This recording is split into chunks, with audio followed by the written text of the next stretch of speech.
Ahmad Zahid mengalu-alukan sokongan baharu Ahli Parlimen Tanjung Karang. Setpol Perdana Menteri tegaskan Tun Mahathir tidak layak bercakap soal balas budi. Cikgu Bad mohon maaf susulan dakwaan 3 wakil PN dipanggil menghadap Agong. Fahmi Fazil nafi dakwaan subsidi RON 95, diesel ditarik dan cukai baharu dilaksanakan.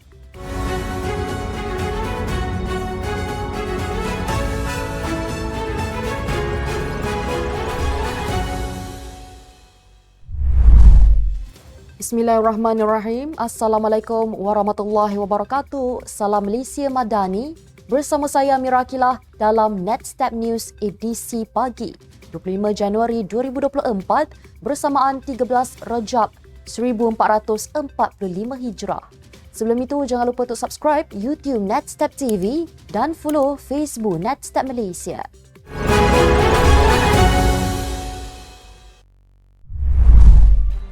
Timbalan Perdana Menteri Datuk Seri Dr. Ahmad Zahid Hamidi mengalu-alukan sokongan Ahli Parlimen Tanjung Karang Zulkifli Hanafi terhadap Perdana Menteri Datuk Seri Anwar Ibrahim.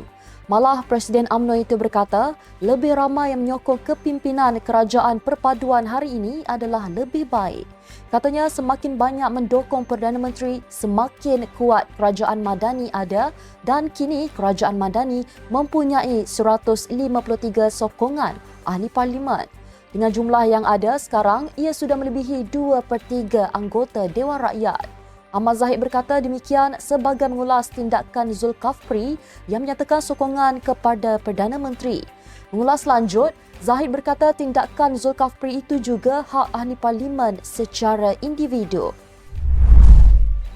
Sementara itu, beliau yang juga Menteri Kemajuan Desa dan Wilayah menegaskan tidak timbul sebarang kemelut mahupun masalah berhubung pelantikan 373 jawatan kuasa pembangunan dan keselamatan kampung JPKK di Selangor. Itu kerana kuasa melantik ahli JPKK adalah bawah kuasa kementeriannya dan tidak melibatkan kerajaan negeri. Ahmad Zahid berkata demikian mengulas perkembangan lantikan ahli JPKK di Selangor yang dituntut UMNO setelah menolak tawaran 20 ahli majlis di negeri itu. Terdahulu, UMNO Selangor mengumumkan keputusan untuk menyerahkan semula kuota 20 jawatan ahli majlis pihak berkuasa tempatan PBT di negeri itu kepada sekutunya PH. Sebaliknya, UMNO Selangor mahu jawatan JPKK di negeri itu. Suruhanjaya Pencegahan Rasuah Malaysia SPRM menyangkal tuhumahan Tun Dr. Mahathir Mohamad bahawa agensi itu tidak bertindak terhadap Datuk Seri Anwar Ibrahim berikutan dakwaan oleh bekas penolong Gubernur Bank Negara. Sebaliknya, SPRM berkata siasatan terhadap dakwaan itu telah dijalankan oleh Badan Pencegah Rasuah BPR ketika Mahathir menjadi Perdana Menteri, tetapi ia tidak membuahkan hasil. Menerusi kenyataan SPRM, BPR telah membuka 6 kertas siasatan terhadap Datuk Seri Anwar selepas bekas penolong Gubernur Bank Negara Abdul Murad Khalidi membuat akuan berkanun pada Oktober 1999 dengan mendakwa Datuk Seri Anwar mempunyai kira-kira 3 bilion ringgit dalam 20 akaun peribadi yang berasingan. Beliau juga mendakwa telah menguruskan pemindahan kira-kira 120 juta ringgit ke akaun tersebut. Difahamkan bekas ahli Parlimen Langkawi membangkitkan kembali mengenai dakwaan Abdul Murad itu sekali mempersoalkan mengapa Datuk Seri Anwar tidak disiasat kerana rasuah. Setiausaha Politik Perdana Menteri Azman Abidin menegaskan Tun Dr. Mahathir Mohamad tidak layak untuk bercakap tentang membalas budi terutama terhadap Datuk Seri Anwar Ibrahim. Beliau mendakwa bekas Perdana Menteri itu telah pun merancang plot terhadap Datuk Seri Anwar seawal minggu pertama susulan penubuhan kerajaan PH pada Mei 2018.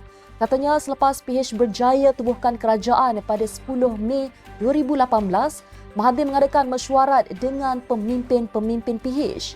Beliau mendakwa dalam mesyuarat itu, ketua parti diberikan mandat untuk menentukan dan menamakan calon menteri kabinet yang mereka fikirkan sesuai. Tetapi apabila Tun Mahathir mengumumkan senarai menteri, beliau mengumumkan 4 pemimpin PKR sebagai menteri yang sebenarnya tidak pun dicalonkan oleh Presiden PKR Wan Azizah Wan Ibrahim. Ahli Jawatankuasa Penerangan Bersatu Badrul Hisham Syaharin yang juga dikenali sebagai Cikgu Bad telah memohon maaf ekoran dakwaannya bahawa 3 wakil Perikatan Nasional telah dipanggil menghadap Yang di-Pertuan Agong pada hari Selasa. Katanya beliau dimaklumkan bahawa satu laporan polis dibuat seseorang kononnya menonton videonya yang menyatakan wakil diperkenan masuk menghadap bagi menyerahkan memorandum rakyat. Justru beliau mengaku terkilaf menggunakan perkataan diperkenan dengan memohon masuk menghadap dan memohon maaf atas kekilafan tersebut.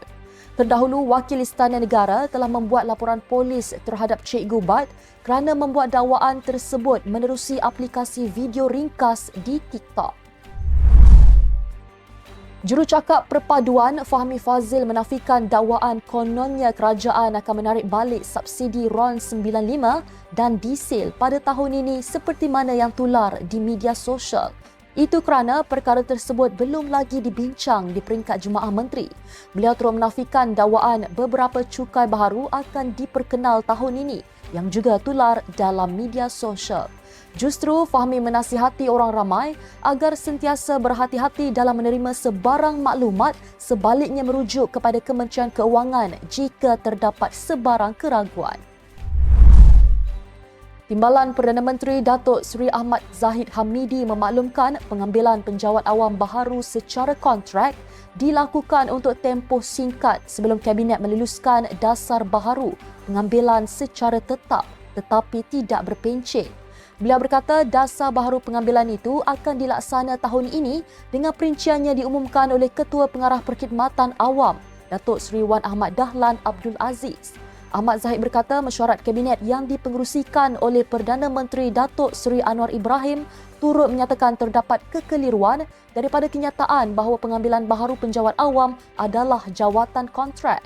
Beliau turut memaklumkan tanggungan kerajaan untuk bayaran pencen akan mencecah RM120 bilion pada 2040 sekiranya pengambilan tetap bagi penjawat awam diteruskan. Sekian untuk edisi pagi ini. Ikuti perkembangan semasa isu-isu panas politik Malaysia setiap hari hanya di Netstab News.